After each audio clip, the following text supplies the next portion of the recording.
¿Sabías que Manuel Belgrano tuvo un hijo con una mujer casada y que este fue criado por Juan Manuel de Rosas? ¿Sabías que donó el equivalente a 20 años de su sueldo para construir varias escuelas públicas? ¿Sabías que los rumores sobre su supuesta homosexualidad tienen bases tan ridículas como que se ponía perfume? ¿Sabías que fue el primero en exigir educación pública y para todos? Hace poco fue el Día de la Bandera y, hablando con algunos amigos, noté que había muchos datos sobre Belgrano que no son muy conocidos. Así que quise hacer este video para hablar no solo del héroe de la bandera, sino del hombre, el visionario, el que rompió esquemas en una época que no estaba preparada para él. Quédense, que hoy vamos a hablar de uno de los más grandes próceres de la historia argentina. Ah, pará, esto nos puede faltar. Ahora sí.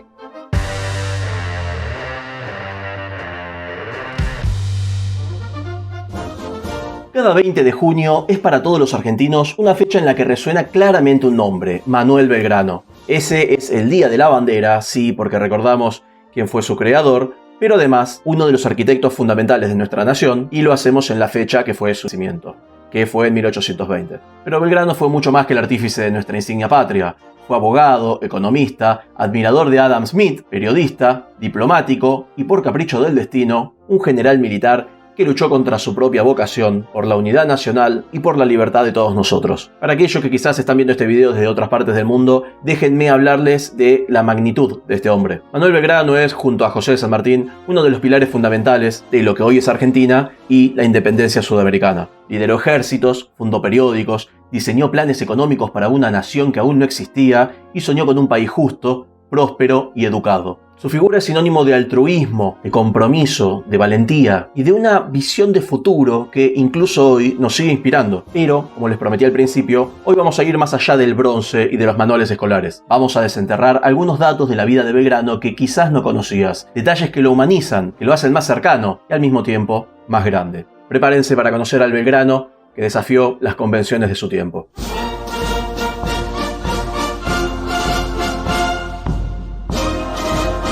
Empecemos por su pasión más grande después de la patria, la educación, porque Belgrano era un verdadero pedagogo revolucionario. En 1798, siendo secretario del Consulado del Virreinato del Río de la Plata, Belgrano redactó lo que podría considerarse el primer proyecto de enseñanza estatal, gratuita y obligatoria en estas tierras. Piensen esto, en una época donde la educación era un privilegio para unos pocos, Belgrano soñó con una educación para todos. Y no solo eso, también proponía la abolición de los castigos físicos en las escuelas. Para que se den una idea de lo adelantado que estaba, estas cosas en Argentina siguieron llevándose a la práctica hasta mediados del siglo XX. Belgrano, casi 150 años antes, ya estaba pidiendo que se terminaran los reglazos, las arrodilladas en maíz y que se educara con respeto. Y no se quedaba ahí, su visión era completamente inclusiva. Él quería educación para mujeres, indígenas, pobres, para todos. Sostenía que la educación era la base del progreso social y que debía ser accesible sin importar el dinero, el género o el origen.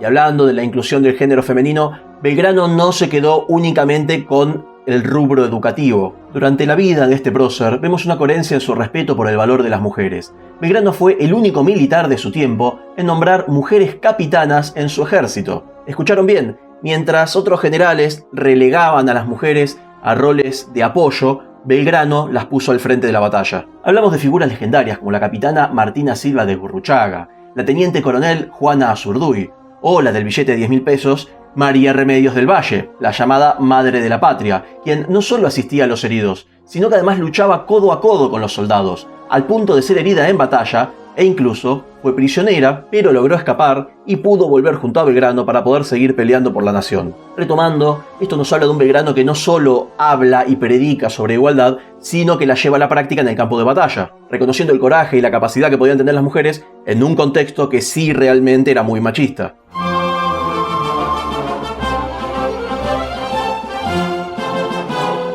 Siguiendo con su humanidad, se lo conocía como un dandy, lo que hoy diríamos que era un metrosexual, alguien que cuidaba su aspecto, que usaba perfumes, que se vestía prolijo y que disfrutaba de la vida social. Pero sus enemigos políticos, incapaces de atacarlo por su integridad o por sus logros, recurrieron a la difamación más baja y estúpida. Se extendieron rumores sobre su supuesta homosexualidad, basándose en los detalles que estuve describiendo recién o en cosas tan absurdas como que su voz era muy suave y aguda. Siendo rigurosos con los hechos históricos, es importante aclarar que la evidencia documenta varias relaciones sentimentales con mujeres, e incluso descendencia. Claro, no importa si el tipo liberaba a la nación o donaba su plata para hacer escuelas, porque usaba perfumes, qué barbaridad, qué escándalo nacional. Pero bueno, debo decirlo, se lo hacían a Belgrano hace 200 años y hoy lamentablemente hay gente que sigue utilizando la homosexualidad como forma de insulto, como forma de intentar denigrar o invalidar la opinión de alguien.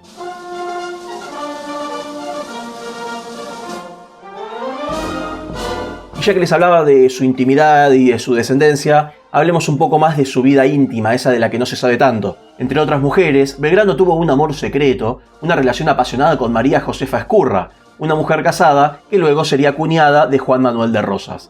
La relación entre ambos comenzó en 1802, cuando ella era soltera, pero la relación terminó cuando Ezcurra fue obligada a casarse en 1803 con uno de sus primos de España. Para 1810, con la Revolución de Mayo, su primo y esposo tuvo que exiliarse a España y nunca más volvió a verla. Siguió enviándole dinero y falleció pocos años después. Pero la cuestión es que para cuando Ezcurra y Belgrano en 1812 retomaron su relación, Ezcurra hacía ya más de 2 años que no veía a su marido. Fruto de esta relación, en julio de 1813, nació un hijo, Pedro Pablo. Fue bautizado como hijo de padres no reconocidos para mantener el secreto. Pero lo más increíble de esta historia es que Pedro Pablo fue criado y adoptado por la hermana de Josefa, Encarnación Ezcurra, y su esposo, nada menos que, como les adelanté, Juan Manuel de Rosas. Belgrano termina falleciendo para cuando Pedro Pablo tenía 7 años, nunca llega a conocerlo. Pero en 1833, cuando Pedro Pablo cumple 20 años, Rosas siguió la voluntad del creador de la bandera y le reveló la verdad con las siguientes palabras. Usted es hijo de un hombre más grande que yo,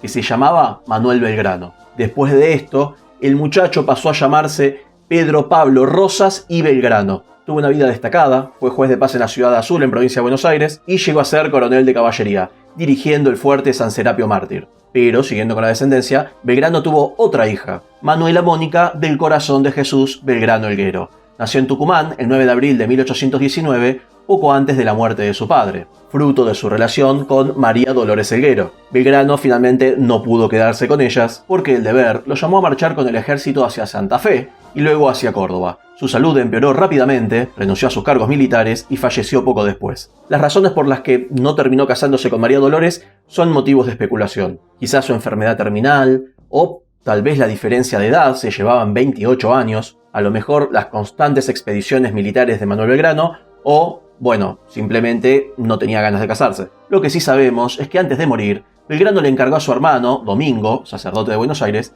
que educara y cuidara en secreto a su sobrina. Y así fue. En 1825, cuando Manuela Mónica tenía 6 años, se mudó a Buenos Aires y fue educada con esmero por la familia de Belgrano.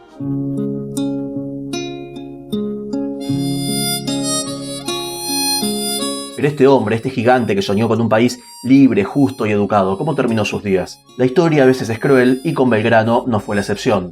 A pesar de provenir de una familia acomodada, Manuel Belgrano murió en la pobreza. Había gastado la mayor parte de su fortuna al servicio de la patria. Los testimonios de la época son desgarradores, a veces se lo veía con las botas rotas o remendadas, e incluso había días que no le alcanzaba la plata para poder comer. Y ¿recuerdan que les mencioné que donó plata para construir escuelas? Esa fue una de las tantas decisiones que lo llevaron a la ruina personal. Luego del triunfo crucial de la batalla de Salta de 1813, el Estado reconoció la labor de Belgrano entregándole 40.000 pesos que, como comenté al principio, equivalía a nada más y nada menos que 20 años de su salario. Y en lugar de preservarlo o invertirlo o lo que sea, lo destinó a la construcción de 4 escuelas. Prefirió educar a las próximas generaciones e invertir en una mejor nación antes que su bienestar personal. Y más triste aún es pensar que estas escuelas, que él donó la plata para que se construyeran, tardaron más de 1 siglo y medio en inaugurarse. Mientras que Belgrano terminó sus días enfermo y en la pobreza, con el Estado debiéndole 1 año y medio de salarios, mientras él pasaba su último tiempo sentado en un sillón porque se le dificultaba respirar si se acostaba. Dormitaba de ratos y las noches solía pasarlas en vela. Sus hermanos, un médico y sus amigos se turnaban para verlo y cuidarlo, aunque por momentos pedía estar solo. Con afecciones en el hígado, el corazón, los riñones y un tumor, el 20 de junio de 1820 fallece Manuel José Joaquín del Corazón de Jesús Belgrano, en Buenos Aires, pocos días después de cumplir 50 años. Fue enterrado en el convento Santo Domingo. en lo que hoy es Ciudad de Buenos Aires, y durante un tiempo la lápida tuvieron que usar un mármol de un mueble de uno de sus hermanos. Un final verdaderamente trágico para un héroe de su magnitud.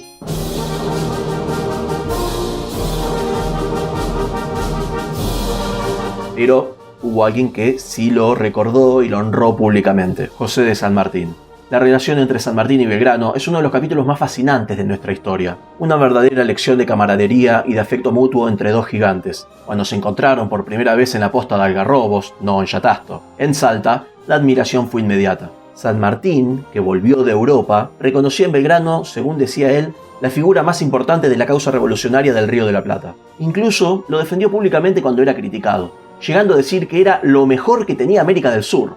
Era una época de fuertes egos y rivalidades, pero entre ellos reinó un profundo respeto y una sincera amistad, que muchas veces se estrechó por intercambio epistolar. Al enterarse de la muerte de Belgrano, San Martín pidió estar solo, y luego se refería a ese como uno de los días más tristes de su vida. Esta es una relación que creo que merece un video aparte. Si les gustara que profundizara en esta relación de camaradería, de amistad y de respeto mutuo entre estos dos padres fundadores de Argentina, díganme en los comentarios.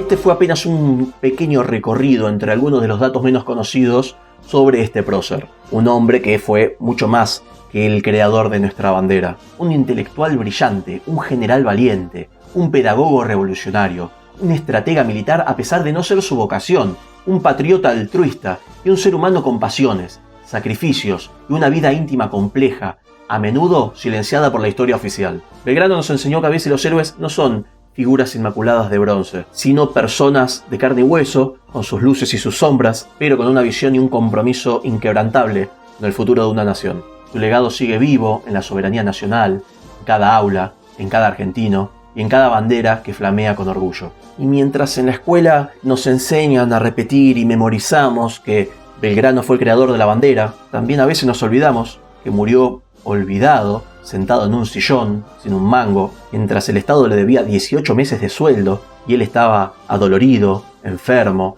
en un estado terminal. Capaz algún día aprendamos a flamear menos las banderas y en a honrar más a quienes las crearon. Gracias por acompañarme a este viaje al corazón de la historia. Si les gustó este video, como siempre, no olviden de dejar un me gusta, compartirlo, dejar un comentario, suscribirse al canal si aún no lo hicieron. Y recuerden, la historia a veces es mucho más rica de lo que parece a simple vista. Adiós.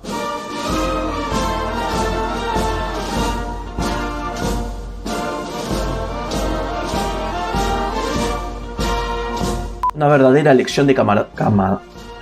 Una verdadera camaradería, de amor, respeto y camaradería. Madre.